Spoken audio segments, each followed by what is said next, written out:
I had a really strict parenting. They told me all the time that the most important thing to do is school.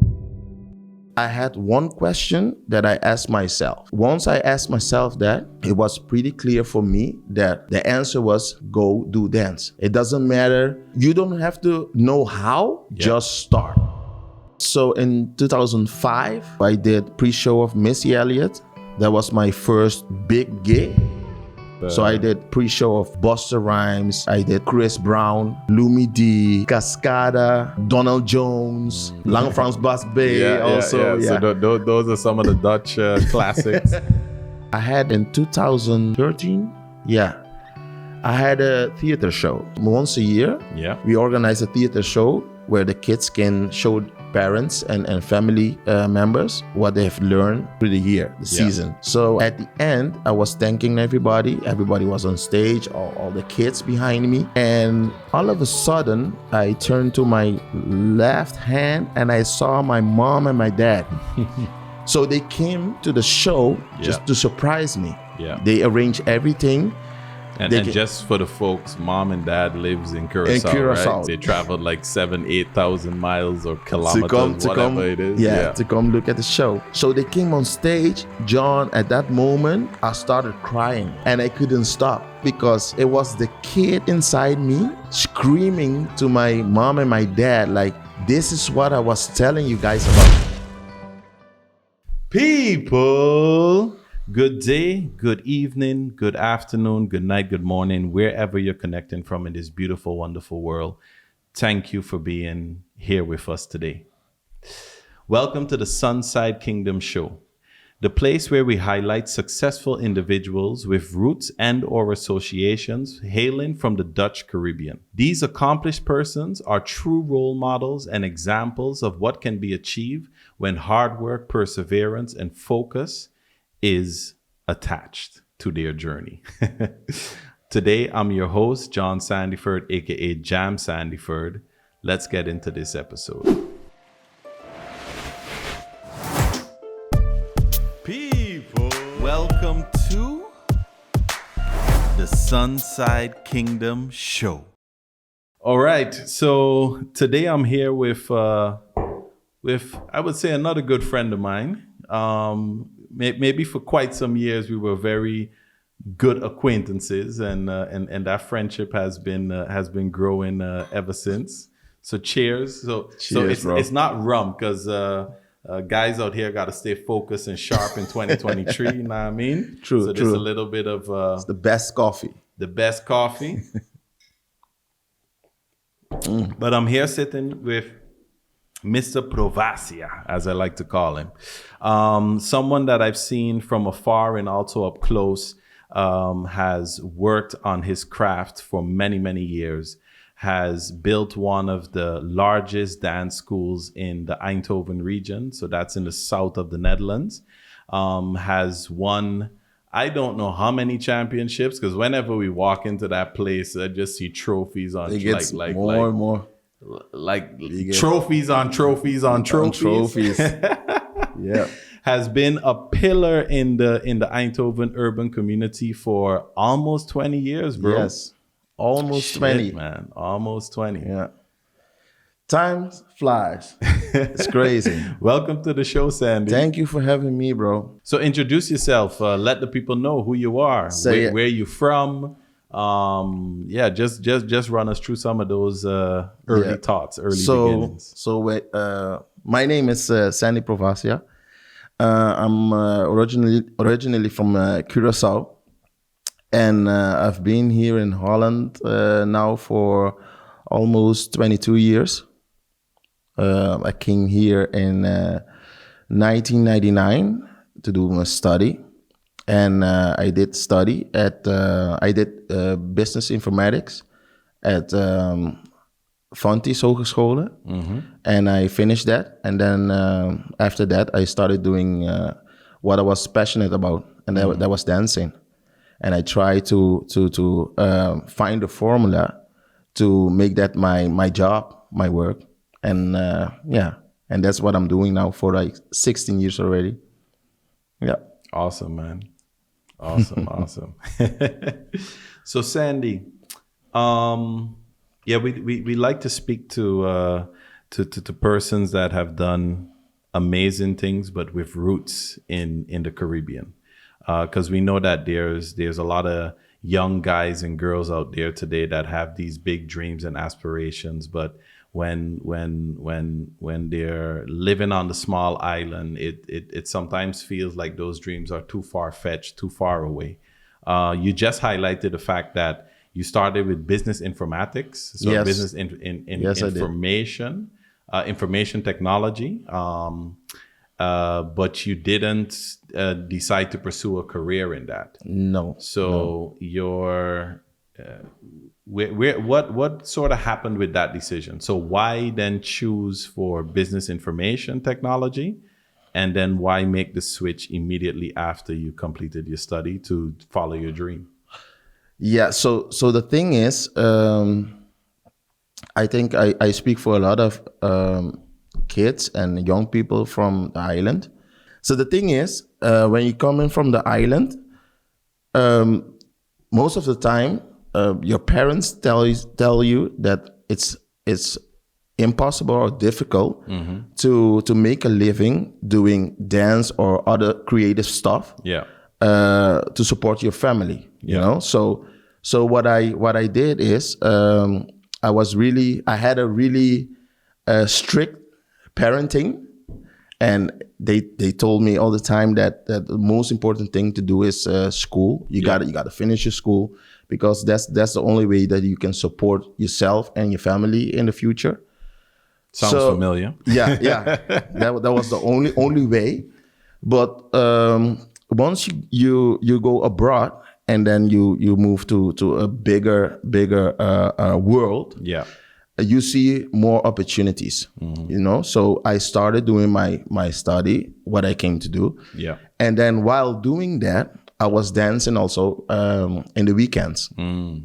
So by doing that, I was building a network also through dancing.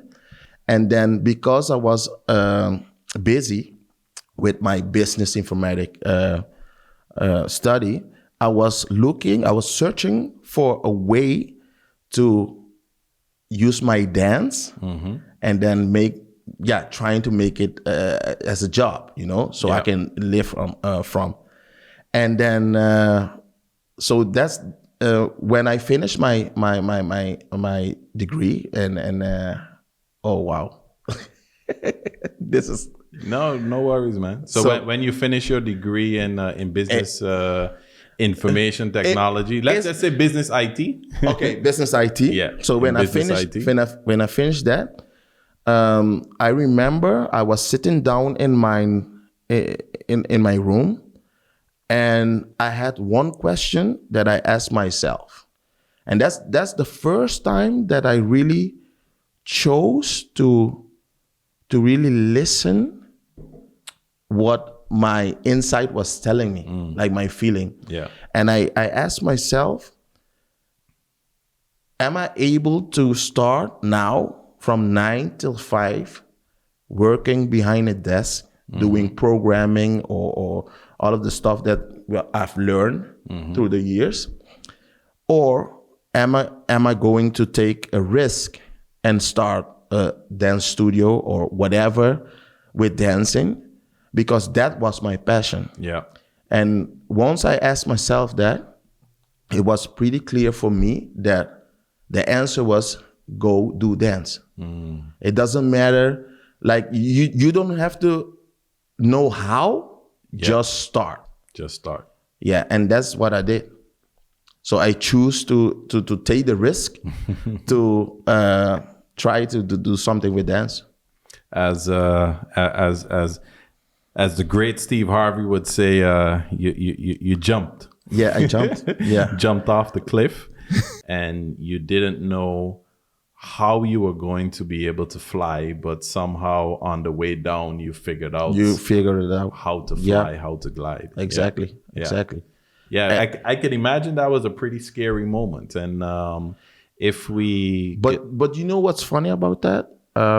It was scary, and at the same time, It was liberating. Yeah, Yeah. yeah. And it's like you felt a force pushing you, guiding you to through the difficult times also, you know. Yeah. Because as a young entrepreneur at that time, trying to make things happen, as an Antillian here in Holland, it wasn't easy. Yeah. You know, but like I told you, the force, I was feeling the force. Yeah. So there was a hand of God guiding Mr. Provacia. Yes. In the right direction. Medios. In the right direction. Oh, for sure, man, for sure. And so how, and this is something that I can obviously also relate to, coming from a Caribbean home where academics is always pushed more. I would say for me personally, it was maybe a little bit less from my parents. Well, my mom and dad are divorced, and then it was a bit less from my mom in the sense of pushing me in a particular direction. But it was always pushed that go and get your degree. Yeah. And I have 6 sisters. 5 of them are older than me. So basically all 5 older ones were also pushing. So that's like 6 moms pushing, get that degree. Yeah. But there were many times that I also was thinking like, is this really it? So I can imagine what that type of decision felt like. Yeah.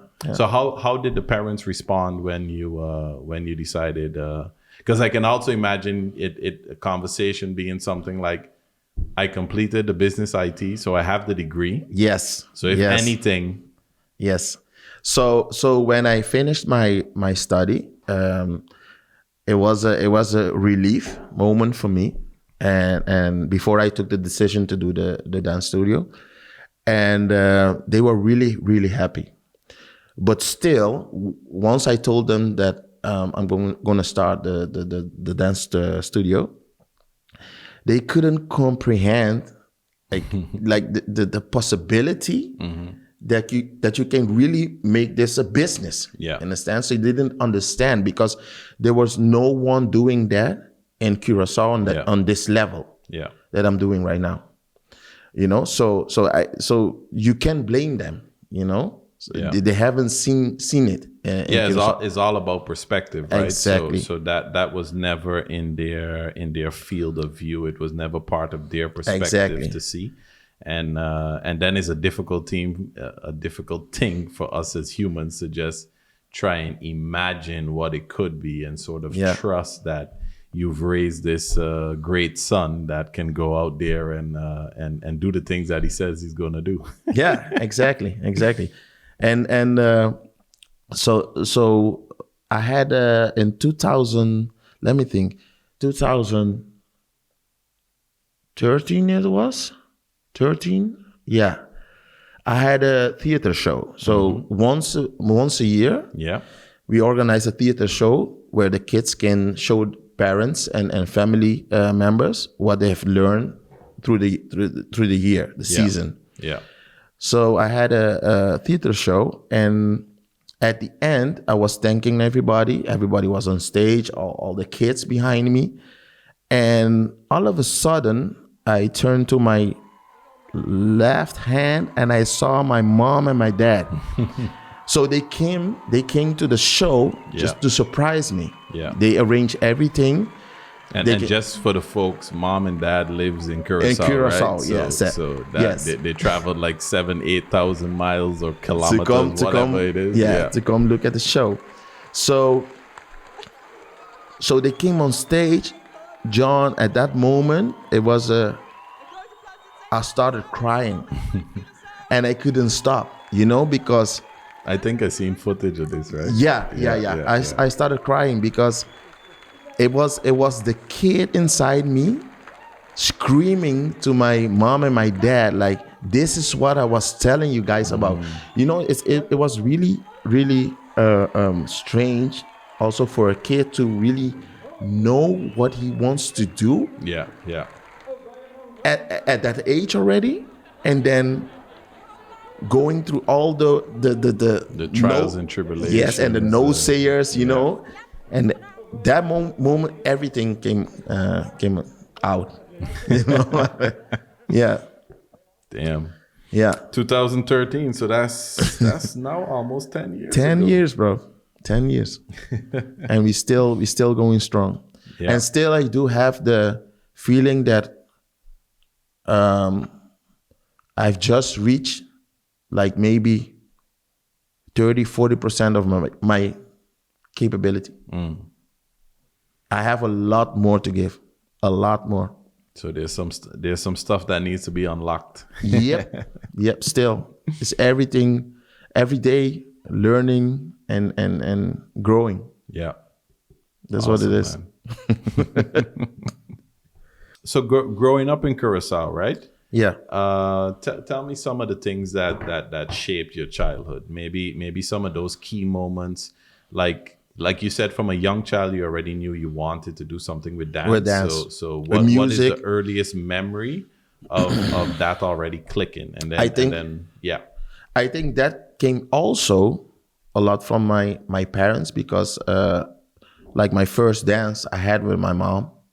So my mom taught me how to dance salsa at the time, you know, and my dad was a musician. Oh, yeah. I didn't know that. Yeah. And so what did he play? Guitar. Okay. Yeah. So when he met my mom and they started on family together, he needed to stop doing his music thing, and he went to go study and be a teacher. And then after that, he became a principal for 35 years. Sandy, you see how you unlocking the gems? Yeah. Because Dad had to let the dream go. So boy, how do you think you can just pick up this dream? Exactly. Exactly. So that's why he was telling me, like, through his experience. Yeah. That was the only way. Yeah. Go study and make sure that you can provide for your family. Yeah, man. So some of those early memories, salsa dancing with mom. Did Dad sometimes play guitar at home? No. At that time, so he just really let it all go. Yeah. He stopped already, but he was playing music all the time. Okay. So every Sunday they were cleaning the house, and you hear salsa music all the time, merengue. So we had a lot of music. Yeah. Around me. I had a lot of music around me. And now he's pensioned now. And like 10 years ago, he started playing again with his guys from back then. So 10 years ago, 2013. Yeah. After he saw his son After he saw that, he started again with his picked passion. Back up the dream. Yeah. Shit, man. So yeah. True story. Full circle. True story. Circle. Yeah. And that was also like what I would like to tell parents is also really important to sometimes listen.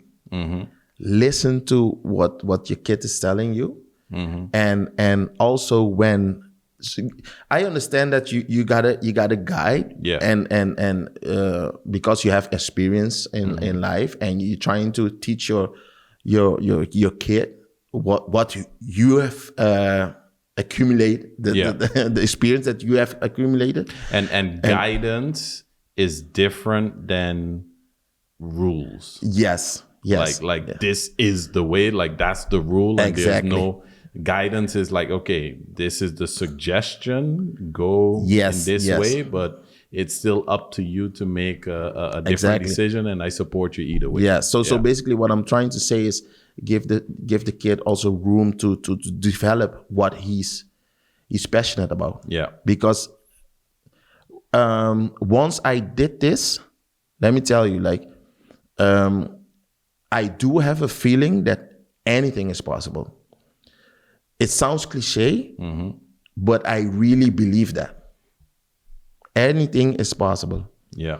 And that's why I'm telling you, like, I feel like I've done 30% of what I can still. Yeah. I still have to learn. I still have more inside of me. Yeah. Awesome, man.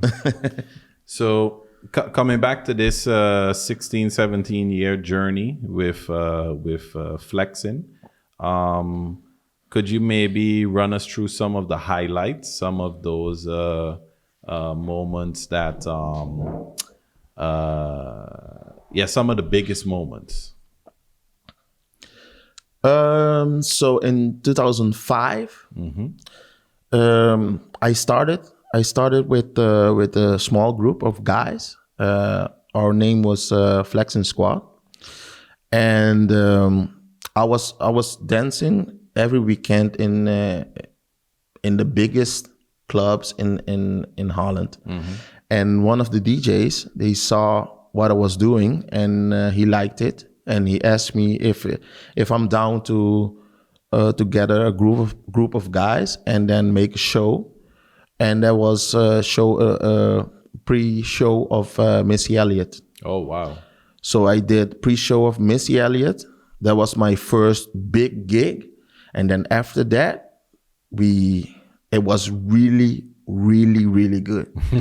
Yeah. And then after that came a lot more artists and opportunities that we have done. So maybe name some of those artists. Yeah. So I did a pre-show of Missy Elliott, Busta Rhymes. I did Chris Brown, Lumi D, like super Cascada. early days Chris Brown. Yeah. Cascada. We did Donald Jones also. So I worked with a lot of artists from abroad. Yeah. And then also Lange Frans Bas B. Also. Yeah. So those are some of the Dutch classics. Yeah. So those were the highlights, and of course opening of the dance studio. Yeah. You know. So in what year did you open the dance studio? It was in 2006. We opened our first studio. It was a old Philips. How do you say that? A building. Oh, meeting room. Yeah, old. It was a old Philips meeting room. So Trudeau was looking for creative people to fill the klokgebouw. Klokgebouw is like a monument. What do you? The clock building. So maybe to give a little bit of background story context is so we're both located here on Stripe S. Yeah. And it used to be called the Forbidden City. So all of the buildings that were here before we moved in were from Philips, because the whole area was from Philips. Yeah. And that particular area is where a lot of things were invented, such as the DVD, the CD, certain technologies around lighting. I believe also the flat screen TVs, that they were some of the first with it, in combination with the ambi lights. They were some of the first to do like the real flat screen TVs. But a lot of lights. Yeah, they did a lot with lights. So Philips did a ton of inventions here. The reason why it was called the Forbidden City is because there were many patents that were filed here. So a lot of like cutting edge technology, the stuff that we have in our devices today, probably a lot of that was invented 20, 30, 40 years ago. In Eindhoven. Right there in Eindhoven. So those you couldn't go in and out without getting your complete car inspected, needed a badge to get in, your bags were inspected, etc., to make sure that you weren't stealing any intellectual property. And Trudeau, which is the housing corporation, they were one of the first, along with two others, that started to redevelop this region. And then they brought in a lot of creatives and gave a lot of creatives housing space to bring energy to the environment. So that's yeah. So after the show, the Missy Elliott show, I took I made the decision to go to Trudeau because they were looking for creative people to fill in the klokgebouw. So I gave a presentation and I told them like just give me a chance to start my dance studio here in the klokgebouw. So they gave me they gave me the chance in an old meeting room. So I remember that was the last year of my study. I wasn't finished yet. And that year we get money from Stichting Curaçao. Yeah. You know, and so that's the foundation from Curaçao that provided student loans, essentially to students from their islands. Yeah. So I remember the last year I took the you get so money that money to buy. You were supposed. Yeah, go ahead. So you got money to buy books and stuff like that. So I took that and I bought floor and mirrors for the meeting room. You took your school book money? Yes, that's what I did. And I started the studio, bro. And I grew in 3 years. I was too big to stay on the backside of the klokgebouw. So Trudeau invited me to sit down and tell me like, bro, you Sandy, no bro. Sandy, you causing too much traffic here at the klokgebouw, too much kids.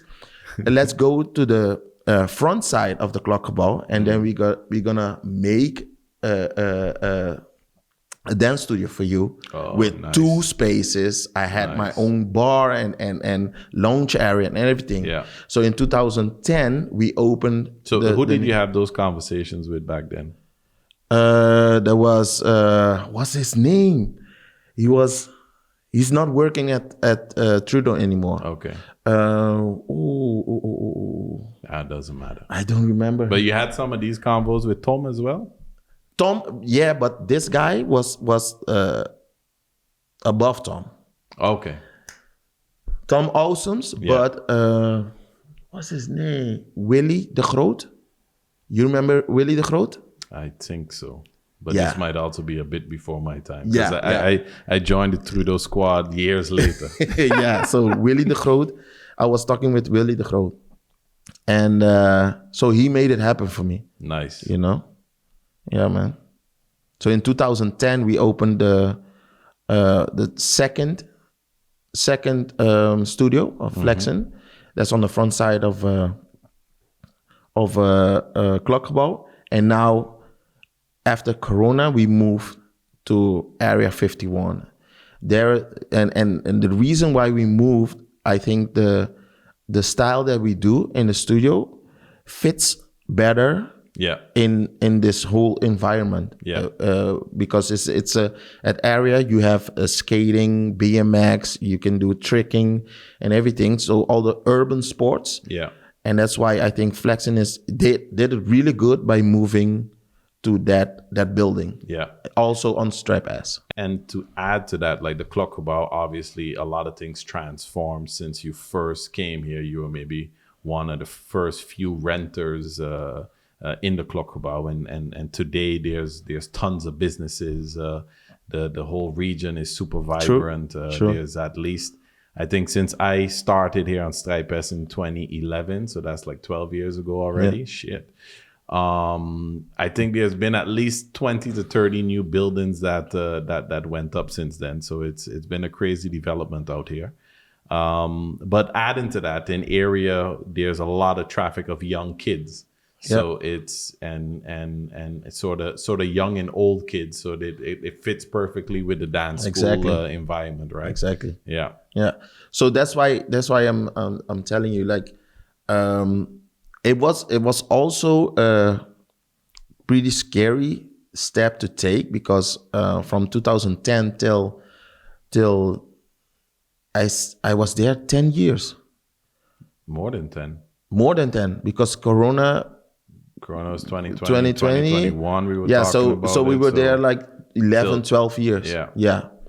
It was scary, but at the end, what I have right now is a bigger network also. Working together with other organizations in urban scene. Yeah. And I think that's why I think that what you have seen from Flexin, it's still 30-40%. Yeah. It's coming. All right. It's coming, man. All right. Well, we looking forward. Yeah. All right, I'm gonna pop open one more of these questions here. We on this late night vibe, right? So that's why we like keeping it smooth right now on this late night vibe, drinking the coffee to keep awake here. So Sandy, earlier you mentioned as an Antillian, there was maybe certain challenges that you felt that you faced building and setting up something like this. Yeah. What would you say were some of the biggest challenges and how did you overcome them? Okay, so first of all is the language. Yeah. First of all is the language. So maybe just to explain to folks like because my your mother tongue. My mother tongue is papiamento. Yeah. So get him some papiamento for anyone that's logging in and doesn't know what the papiamento sounds like. Get him some papiamento. Sim. Para tu render que o wak is show aqui, a welta sakita is show.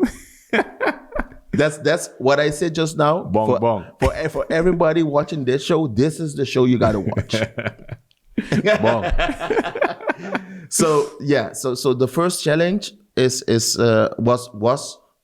was language. Yeah. Once you come here, you come from the island. You speak every day. You speak papiamento, and then all of a sudden you gotta speak Dutch. Yeah, that's one thing. Yeah. Besides that, we don't get enough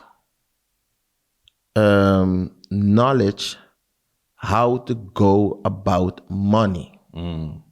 So as a student, you're gonna have a lot of challenges dealing with money. Yeah, you know, if you didn't have that in your household, in your home environment, that's going to be a challenge. So I learned the hard way, and I'm still learning. You know, I learned the hard way how to deal with that. Yeah, and overcome everything that can go wrong. Yeah, you know.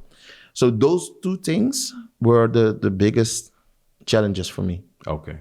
Because also in the business world, you gotta be fluent with how you speak and you know what I mean.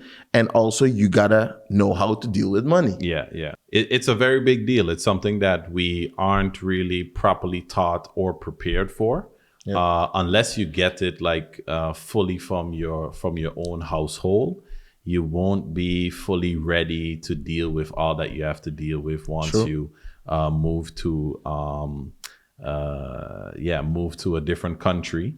And I think especially coming to the Netherlands is a little bit tricky because I've also heard like different stories from people I know that moved to the States. So it's a little bit, you have different struggles over there. So the struggles you would have over there is the fact that you don't have a green card, so you're not officially allowed to work, et cetera. So then you really have to budget your money. And as soon as the time is up, you're back. You gotta go. You gotta go. You gotta leave. So that's, and then we don't have that here, which is a bit of the gift and the curse. So because we don't have that, we also have rights to everything that anyone has that was born and raised in the Netherlands. Yeah. But then we didn't get the financial literacy and background of what it is to deal with those opportunities. So now, we remember many kids going out and getting 2 or 3, in Dutch they call it telefoonabonnement, so like memberships for telephone plans. Yeah. And would get themselves into big troubles, big debts, etc. So there's all kind of stuff that you can get on layaway, quote unquote layaway, and you could end up in all types of problems with that. And so it's something that's very key and vital that has to be pushed, promoted, and taught more to students. And I would say we shouldn't be starting in the year that they're going away to study.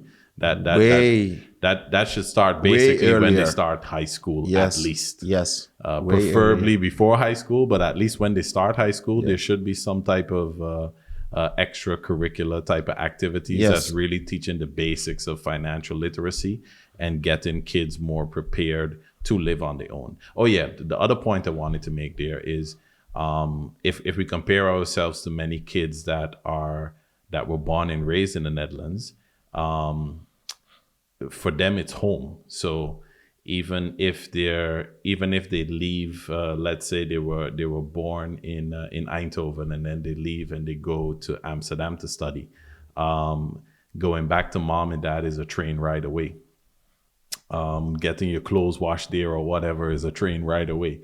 And yeah, most of us don't have that luxury.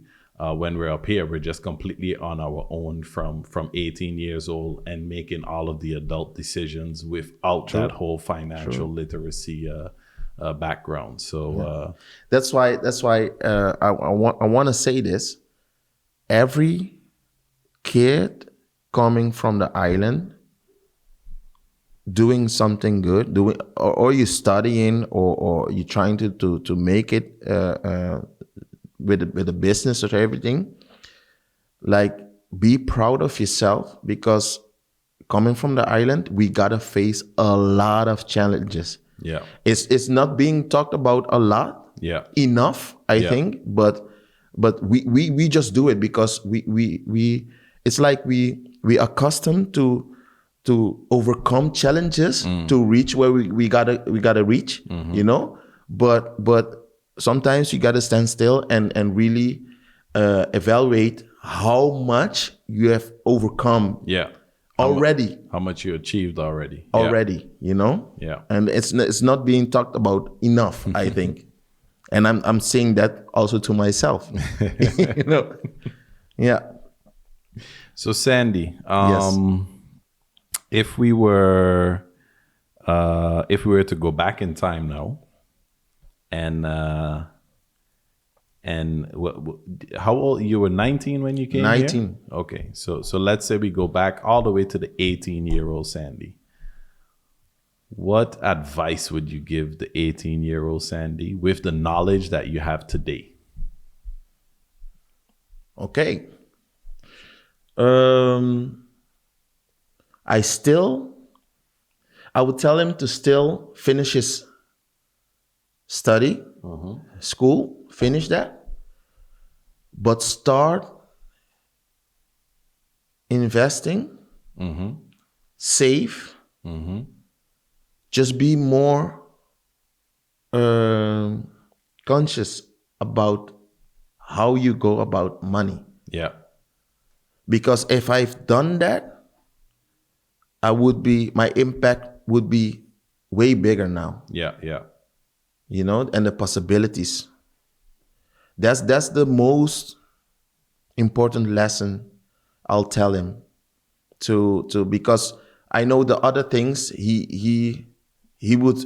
He not gonna listen to. No, he's not gonna listen to anything else. What you can tell me? What you were saying, Papimento? Then. Tende mucha tende.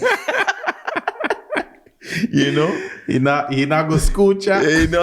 He's not gonna scoocha anything else. But so scoocha is listen, right? Yeah. So the most important thing is for him to know how to go about this whole money thing. Yeah. So again, it comes back to what you were saying earlier as an Antillian, starting a business and progressing. One of the biggest challenges you faced was the financial literacy part. And that's the part that you would want to go and tell 18-year-old Sandy. Because the drive that he has, he's going to make it either way. Yeah. But if he have known better how to do this whole financial thing, would be better off. All right, awesome.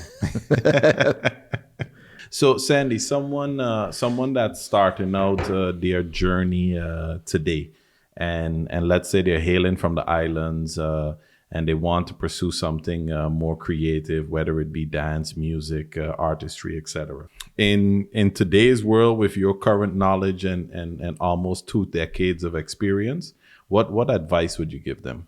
First of all, surround yourself with people that's positive, and does believe in your dreams. Try to get as much as possible people that are like-minded, Yeah. because I think that helps a lot. Also, when you have challenges, so you can talk to them about things. You know, that's one thing, and really listen to the voice inside. It's there for a reason. Yeah. You know, and Your intuition really yes, speaks really volumes. really listen to it and trust it. You know, and I understand it's scary. You're not gonna know right away which steps you're going to have to take. Yeah. And Some steps you take might be mistakes. But, exactly, but you learn from mistakes. there's no mistakes. Yeah. There are only lessons. Yeah, true. That's what it is. You know, and just follow it. Try to follow that. That's it, John. That's it. Awesome. So maybe coming back to some of those highlights, because you mentioned in 2005 there was a sort of a stint where you and some guys, it was your squad, and you guys did a lot of opening shows for some big artists. Then around 2007, 2006, 2006, you opened a dance school. Then the dance school moved in 2010. Now it moved again. But between those 12 years, really listening, bro. that's what I'm here for. So, but in those 12 years, I know there was a couple more like big highlights of things that you accomplished with the dance school. So you mentioned the theater shows. Maybe give us a bit more context of that. So how big are these theater shows? So before we go to the theater shows, I started doing competitions also. Okay. With the team. Yeah. And then we started winning left and right. We did. That's all those goddamn trophies that you stumble upon when you walk into the dance studio. Yeah. So we did a lot of competition. We were Dutch champions, European champions. We did a lot of shows also, and theater shows. But I'm trying to think about maybe another moment that was really impactful. So funny enough, I also recently interviewed Derek Cusmas of WOD Photography, WOD Photography. Oh, I remember there was some type of WOD. Okay. Let me talk about that. Or was that not a highlight? Yeah, that was really good.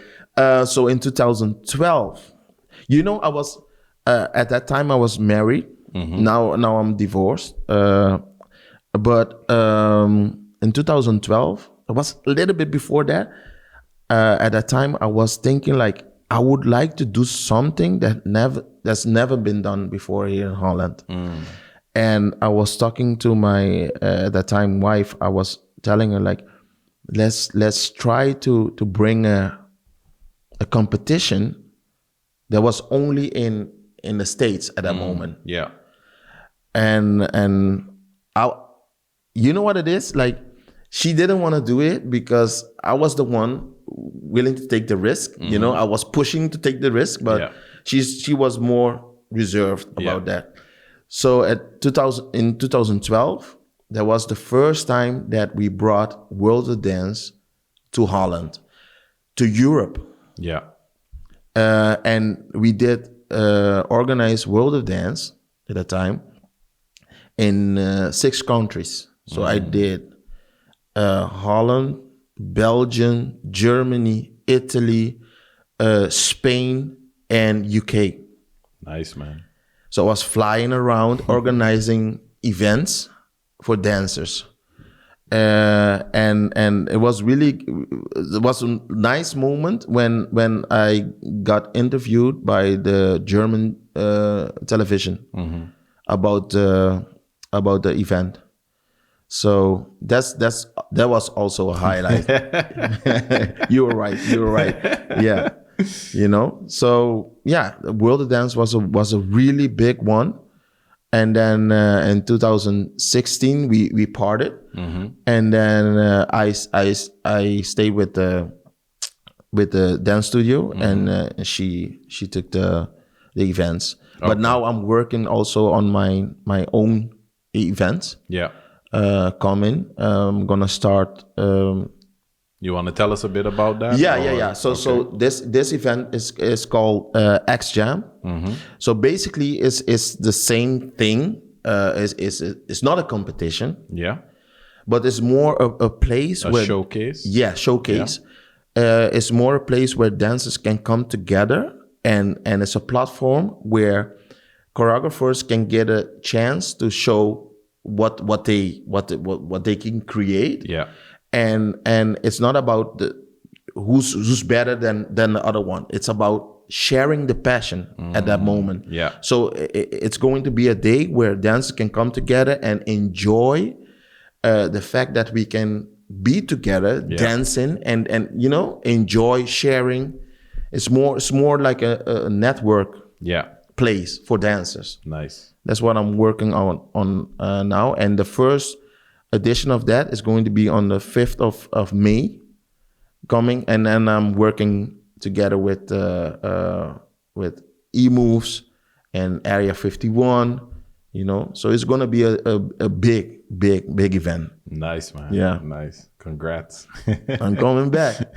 Coming back. I'm telling you. So we're bringing that 30 to like 40, 45. Yeah. And we're keeping it moving. Yep. Upwards. Awesome. So I haven't fully integrated this as yet, but coming back to that financial topics, right? Yep.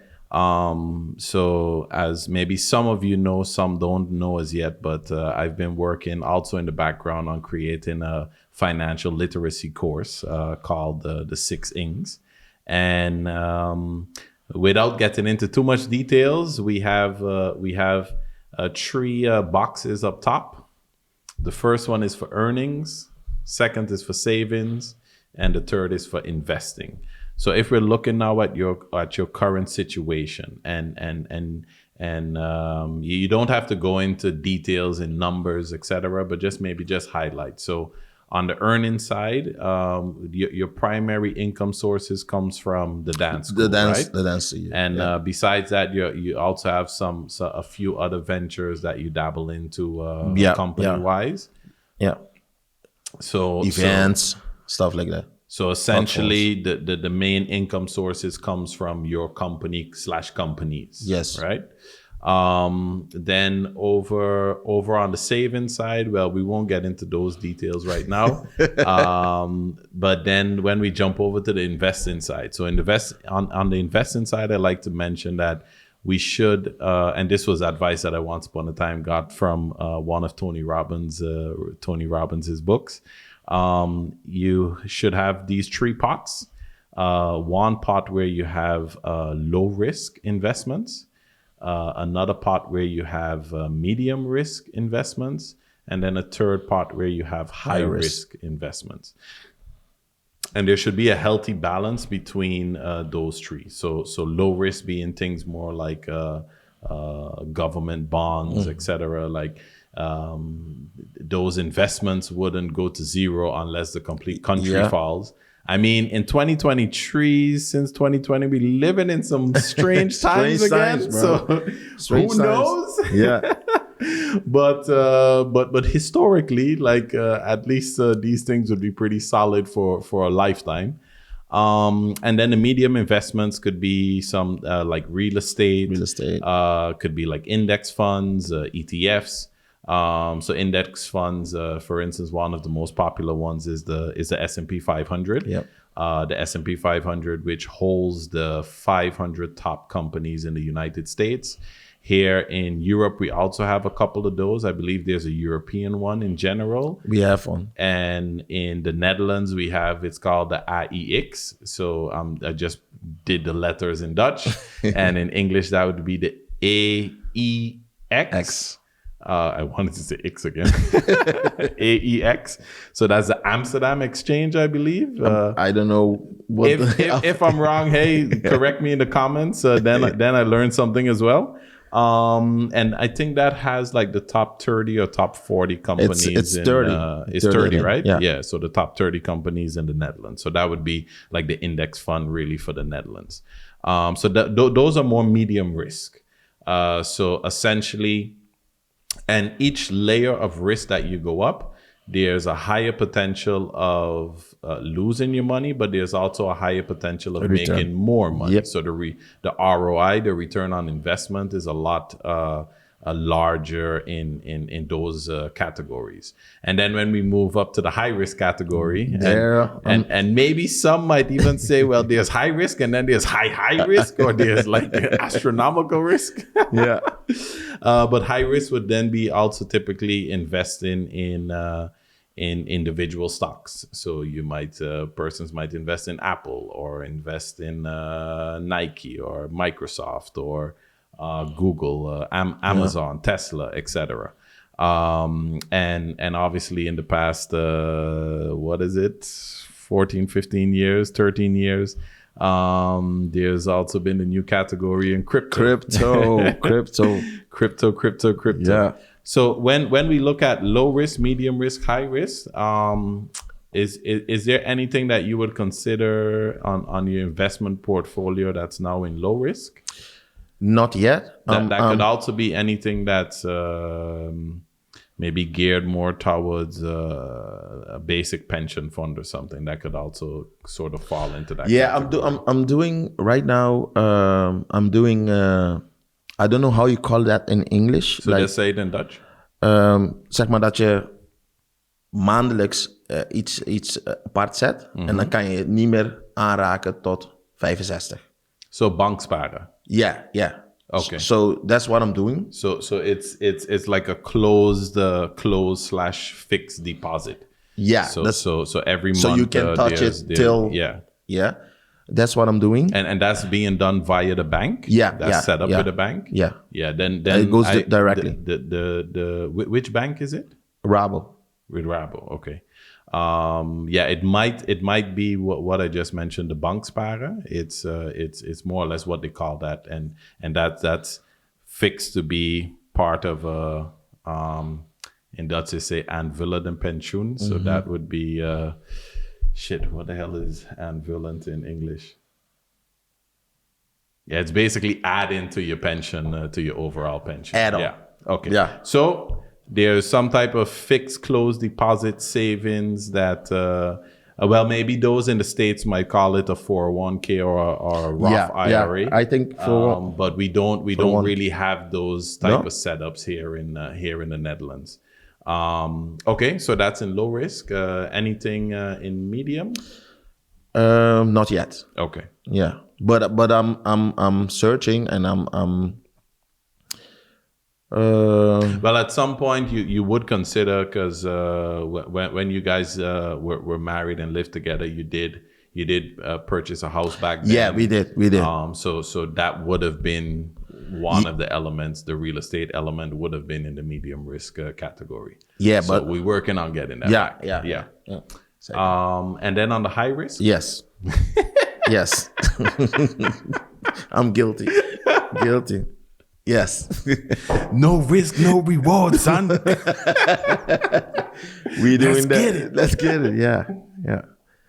So I've been since 2017. Yeah. I've been researching crypto, and like you said, it is a high risk investing. Yeah. But I think if you do your research, you're gonna you're gonna see some project that's going to be that's going to be really important in the new financial system that's coming. So do your research. We're not financial advisors. Please do your own research. Do your research. But there's particular projects that are going to be very important for the new financial system. So very important. Do your own research. Invest at your own risk. So in the 6 Inks dynamic, it falls into the high risk category, but high risk also can have high rewards. It can go to 0 or it can go to 10,000, 100,000, 1 million or more. Yeah. Okay, awesome. So again, that whole financial literacy thing is something that I understand has played a big role in your journey, and it starts to like level up now and playing an even bigger role moving forward. And the thing is that I understand now that it sounds strange, but for me, this is becoming my foundation. Yeah. You know? And it's backwards because I was I was building a house on an unstable foundation. Unstable foundation.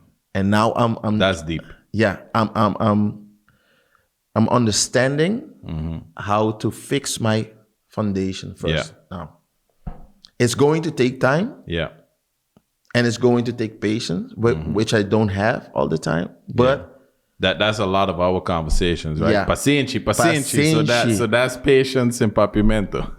Bro, the most important thing also, paciência. You get the paciência, you get the rewards. Do the paciência first.